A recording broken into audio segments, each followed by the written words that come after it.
दोस्तों नमस्कार। आप सबका स्वागत है मेरे चैनल हिंदी की बिंदी पर। आइए आज कुछ नई चीज़ सीखते हैं हिंदी भाषा, हिंदी साहित्य, हिंदी व्याकरण में।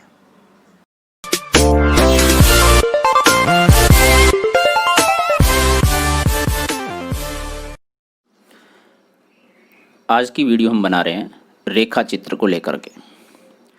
रेखा चित्र आधुनिक गद्य विधाओं में एक नई विधा मानी गई है और जब से गद्य विधाओं का विकास हुआ है तब से रेखा चित्र, संस्मरण, जीवनी, आत्मकथा, इस तरह की अनेक विधाएं धीरे धीरे विकसित हुई हैं। लेखन में नई चीज़ें लगातार साहित्य में पदार्पित होती रहती हैं। रेखा चित्र अकादमिक परीक्षाओं में एवं अन्य प्रतियोगी परीक्षाओं में भी पाठ्यक्रम में रखे जाते हैं। रेखा चित्र और संस्मरण दोनों बहुत ही आसपास हैं, लेकिन दोनों में अंतर है। हमने एक वीडियो बना चुके हैं पहले ही हम संस्मरण को लेकर के। इसमें हम आपको संस्मरण और रेखा चित्र के अंतर को भी बताएंगे, साथ ही साथ रेखा चित्र का अर्थ, परिभाषा, उसके प्रकार एवं हिंदी साहित्य के प्रमुख रेखा चित्र कौन कौन से उनके बारे में बताइए। आइए तो शुरू करते हैं। रेखा चित्र को अंग्रेजी में स्केच कहते हैं। जैसे हम किसी व्यक्ति या किसी वस्तु का चित्र बनाते हैं रेखाओं द्वारा, वैसे ही शब्द रेखाओं का प्रयोग करके हम किसी व्यक्ति, उसके स्वभाव और उसके व्यक्तित्व को शब्दों द्वारा चित्रित करते हैं, जिसे लोग एक कहानी या कविता के रूप में पढ़ के हमारे दिमाग में बनी स्मृति का पता लगा सकते हैं। इस प्रकार के लेखन में वो कहानी होती है जिससे कि लेखक किसी व्यक्ति से प्रभावित होकर उसके विषय में वर्णन करे। तो महत्वपूर्ण बात यह है, शब्दों के द्वारा बना गया चित्र रेखा चित्र होता है। जैसा कि हमने बताया, संस्मरण और रेखा चित्र दोनों बहुत आसपास है। कई लोग इनमें भेद करने में थोड़ी दिक्कत महसूस करते हैं, तो हम यहाँ पहले अंतर बता रहे हैं। संस्मरण क्या है, रेखा चित्र हमने बताया। अब संस्मरण कुछ स्मृतियों के आधार पर लिखे गए आलेख, उपन्यास, कविता जिनमें किसी व्यक्ति या उसके विषय में या किसी और विषय में वर्णन किया गया हो, संस्मरण कहलाता है। इसमें कई प्रकार के वर्णन हो सकते हैं, जैसे कोई व्यक्ति जो प्राचीन समय में बहुत प्रसिद्ध हो, उसके ऊपर लिखा गया आलेख, यात्रा में घटित कोई कहानी जो प्रसिद्ध हो, या किसी के व्यक्तित्व के बारे में जो व्यक्ति बहुत प्रसिद्ध रहा हो। ये सभी संस्मरण कहलाते हैं। इन सभी में आपको एक समानता दिखी होगी कि इन सभी उदाहरणों में प्रसिद्धि का जिक्र हुआ है। जी हाँ, इसका तात्पर्य यह है कि वो सभी आलेख, उपन्यास और कहानी संस्मरण के अंतर्गत आते हैं जो कभी पहले प्रसिद्ध रहे हों, जिनके विषय में लेखक ने लिखा है। तो ये हुआ संस्मरण। अब रेखा चित्र और संस्मरण में भेद क्या है, अंतर क्या है दोनों में। रेखा चित्र में आत्मपरकता नहीं होती। कुछ बची हुई स्मृतियां हमारे दिल दिमाग में रेखा के रूप में बन जाती हैं, वे रेखा चित्र कहलाती हैं। संस्मरण में आत्मपरकता होती है। ये हमारी पुरानी यादें होती हैं जो अचानक से याद आ जाती हैं। तो पहला अंतर यह है कि रेखा चित्र आत्मपरकता प्रधान नहीं होता, जबकि संस्मरण में ऐसा होता है। दूसरा अंतर है, रेखा चित्र किसी भी काल का हो सकता है। इसमें यह आवश्यक नहीं कि ये भूतकाल का ही हो, ये वर्तमान का भी हो सकता है, लेकिन संस्मरण अतीत का ही होता है, अर्थात भूतकाल का ही होता है। ये विशेष बात है। संस्मरण, जैसा कि नाम से स्पष्ट है, पूर्व की घटना के आधार पर वर्तमान में कोई बात कहना, जबकि रेखा चित्र किसी भी समय का हो सकता है, किसी काल का हो सकता है। रेखा चित्र में हम सामान्य व्यक्ति के बारे में बताते हैं, लेकिन संस्मरण हमेशा किसी प्रसिद्ध व्यक्ति का ही होता है, जिसके बारे में लेखक के जीवन में कहीं न कहीं बहुत कुछ महत्व होता है। ये तीसरी विशेष अर्थात तीसरा अंतर हुआ कि संस्मरण विशेष के बारे में लिखा जाता है, रेखा चित्र सामान्यतः किसी के बारे में लिखा जा सकता है। चौथा अंतर, रेखा चित्र में कल्पना का समावेश हो सकता है। ये चीज़ जरूरी नहीं कि जिसके विषय में आप लिख रहे हो व्यक्ति वास्तविकता में हो, लेकिन संस्मरण में व्यक्ति का कभी न कभी होना अनिवार्य है, अर्थात इसमें तटस्थ होना अनिवार्य है। ये दो एक अंतर और हो गया। अब उदाहरण से और अच्छे से समझ पाएंगे आप कि लड़कियों के लिए उनका राजकुमार सफ़ेद घोड़े पे आएगा और उन्हें ले जाएगा। ये एक उदाहरण है रेखा चित्र का। इस उदाहरण से रेखा चित्र की बात स्पष्ट हो रही है, आप इसे समझें, जिसमें लड़कियां सपना देखती हैं अपने हमसफ़र का राजकुमार के रूप में। लेकिन संस्मरण में कृष्ण ने महाभारत में अपना सुदर्शन चक्र नहीं चलाया। इस वाक्य में आपने देखा कि यह प्रसिद्ध भी है, अतीत से भी जुड़े हैं और ये घटना सच्ची है, इसे संस्मरण कहते हैं।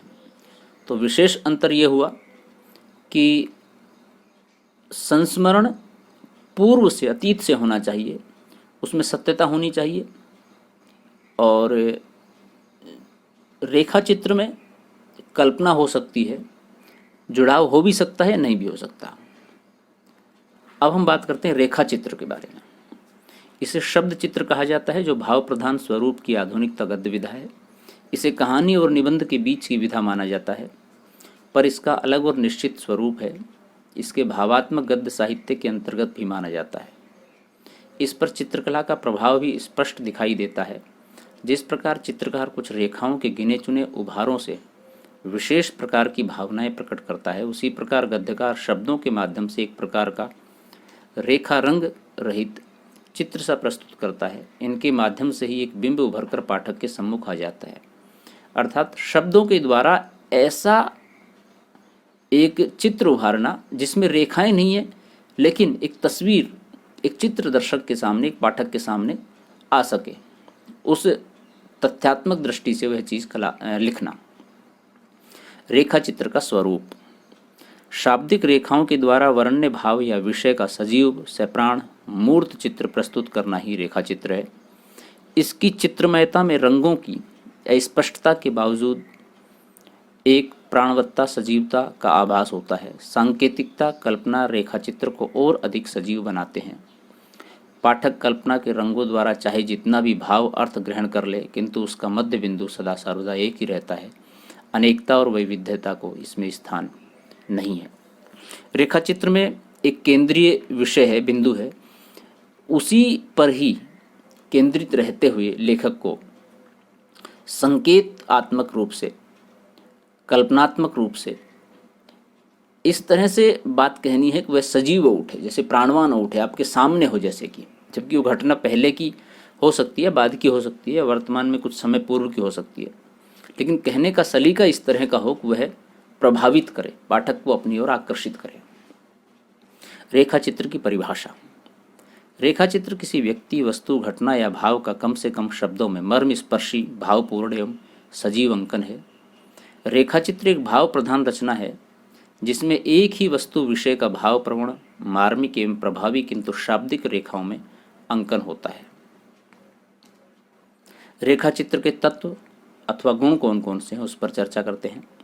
रेखा चित्र एक ऐसी साहित्यिक विधा है जिसमें अन्य गद्य विधाओं की कोई न कोई विशेषता समाहित होती है। अर्थात रेखा चित्र में कहानी, उपन्यास, नाटक, निबंध, इन की कोई ना कोई विशेषता जरूर मिल जाएगी आपको। फिर भी इसके तत्वों में विषय संबंधी एकात्मकता, अंतर्मुखी चारित्रिक विशेषता, संवेदनशीलता, संक्षिप्तता, विश्वसनीयता, प्रतीकात्मकता को लिया जा सकता है। ये इसके तत्व हैं, गुण हैं, इसकी विशेषताएं हैं। अब इस पे एक एक के लेकर हम चर्चा कर लेते हैं। विषय संबंधी एकात्मकता। रेखा चित्र का वर्ण्य विषय ऐसे एक ही मध्य बिंदु पर केंद्रित हो जिसमें विस्तार की गुंजाइश या आवश्यकता न हो। कुछ शाब्दिक रेखाएं मिलकर ऐसे भावबिंब को उजागर करे जो पाठक को उस वर्ण्य विषय का साक्षात्कार कराए। अर्थात जिस विषय के बारे में रेखा चित्र लिखा जा रहा है उसी विषय पर केंद्र रहते हुए उसकी ही बात करे, ऐसा नहीं कि उसको विस्तारित करके कुछ अलग बात कहने लग जाए। तो शब्दों के द्वारा ऐसी रेखाएं खींचे कि पाठक उस विषय को आसानी से जान जाए और उसमें जानने के साथ साथ उसकी रुचि भी और बनी रहे। अंतर्मुखी चारित्रिक विशेषता। रेखा चित्र में बाह्य ब्यौरे के लिए कोई स्थान नहीं, उसमें तो वर्ण्य विषय की भाव प्रवण मुद्रा का ही अंकन रहा करता है। अर्थात जो बात आप कह रहे हो, जिस विषय को लेकर, उसी पर केंद्रित रहते हुए बात करें, इधर उधर की बात नहीं। संवेदनशीलता। साहित्य में जिसे जीव, प्राण या आत्मा कहा गया है, रेखा चित्र के संदर्भ में व्यक्त संवेदना और संवेदनशीलता ही सब कुछ है। अनुभूति और भाव तीव्रता को लेखक शाब्दिक रेखाओं द्वारा व्यक्त करता है। लेखक जैसा अनुभव करता है उससे जिस तरह का तादात्म्य उस विषय से लेखक का हो गया है वैसा ही वो पाठक का करवाए, ऐसी आशा होती है। संक्षिप्तता यानी कि अपने शब्दों के माध्यम से कम शब्दों में बड़ी से बड़ी, विस्तृत से विस्तृत, अधिक से अधिक बात कहने की कला, इसके द्वारा ही लेखक रेखाचित्र में गहनता को ला सकता है। यहाँ भावों की तीव्र अनुभूति और सशक्त रूपायन का अधिक महत्व होता है, अर्थात जितना अधिक उसका विस्तृत शब्दकोश होगा उतना बेहतर वह रेखाचित्र लिख पाएगा। विश्वसनीयता, रेखाचित्र में स्वानुभूत प्रसंगों की अंतः योजनाओं से ही विश्वसनीयता की सृष्टि की जा सकती है। अतः पाठक भी अनुभव कर सकता है कि वह कोई शब्द चित्र देख रहा है, ऐसा उसका आभास हो। प्रतीकात्मकता, बात सिर्फ प्रतीक में कहने की कला भी इसके अंदर महत्वपूर्ण होती है। सीधे सीधे कहना तो बहुत सरल होता है, लेकिन थोड़ा सा अप्रत्यक्ष रूप से कहना ये भी एक विशिष्ट कला है रेखाचित्र के लिए। इसे रेखाचित्र का शिल्पगत तत्व कहा जा सकता है। वर्ण्य विषय का चित्र प्रस्तुत करने के लिए प्रतीकात्मक रेखाओं अर्थात शब्दों की योजना आवश्यक होती है। ऐसे शब्द बनाएं जिससे कि प्रभाव डले पाठक के ऊपर। अब रेखाचित्र के प्रकार 5 प्रकार माने गए हैं: वर्णनात्मक, संस्मरणात्मक, चरित्र प्रधान, मनोवैज्ञानिक और व्यंग्यात्मक। अब हम बात करते हैं हिंदी के प्रमुख रेखाचित्र। पद्म पराग 1929 में लिखा पद्म सिंह शर्मा द्वारा। बोलती प्रतिमा 1937 में श्री राम शर्मा द्वारा। शब्द चित्र एवं रेखाचित्र 1940 में। पुरानी स्मृतियाँ और नए स्केच 1947 में प्रकाश चंद्र गुप्त द्वारा लिखा गया। अतीत के चलचित्र 1941 में। स्मृति की रेखाएं 1947 में महादेव वर्मा द्वारा लिखा गया। महादेव वर्मा के रेखाचित्र बहुत ही प्रसिद्ध रहे। संस्मरण भी आपने खूब लिखे और रेखाचित्र भी खूब लिखे। जो न भूल सका 1945 भदंत आनंद कौशल्यायन द्वारा लिखा गया। माटी की मूर्त 1946। गेहूँ और गुलाब 1950 रामवृक्ष बेनीपुरी के रेखाचित्र भी बड़े प्रसिद्ध रहे। और गेहूँ और गुलाब हो सकता है आपने पूर्व की कक्षाओं में, विद्यालय की कक्षाओं में पढ़ भी लिया हो, कई जगह सिलेबस में लगाया जाता है। रेखाएं बोल उठी 1949 देवेंद्र सत्यार्थी। अमिट रेखाएं 1951 सत्यवती मलिक। रेखाचित्र 1952 बनारसी दास चतुर्वेदी।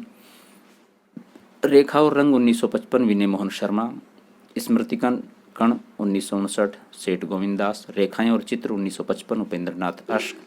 रेखाचित्र 1959 प्रेम नारायण टंडन। 10 तस्वीरें 1963 जगदीश चंद्र माथुर। वे दिन वे लोग 1965 शिवभोजन सहाय। कुछ शब्द कुछ रेखाएं 1965 विष्णु प्रभाकर। हम हशमत 1977 कृष्णा सोबती। आदमी से आदमी तक 1982 भीमसेन त्यागी। विरामचिन्ह 1985 रामविलास शर्मा। तो विद्यार्थियों, ये थी आज की वीडियो रेखाचित्र को लेकर के। इस वीडियो में हमने रेखाचित्र और संस्मरण दोनों में अंतर क्या है एवं रेखाचित्र का अर्थ, उसकी परिभाषा, उसकी विशेषताएं, उसके गुण तत्व और उसके प्रकार आदि सब को लेकर चर्चा की। और कुछ हिंदी की महत्वपूर्ण रेखाचित्रों की पुस्तकों के, उनके संग्रहों के नाम भी बताए। अक्सर परीक्षाओं में इन सबसे संबंधित 1-2 सवाल अवश्य पूछे जाते हैं, तो इसे आप बेहतर तरीके से समझ गए होंगे। आपने वीडियो पूरी देखी, इसके लिए आपका बहुत बहुत धन्यवाद। और आशा करते हैं कि वीडियो आपकी समझ में आई होगी, आपके लिए लाभप्रद रहेगी।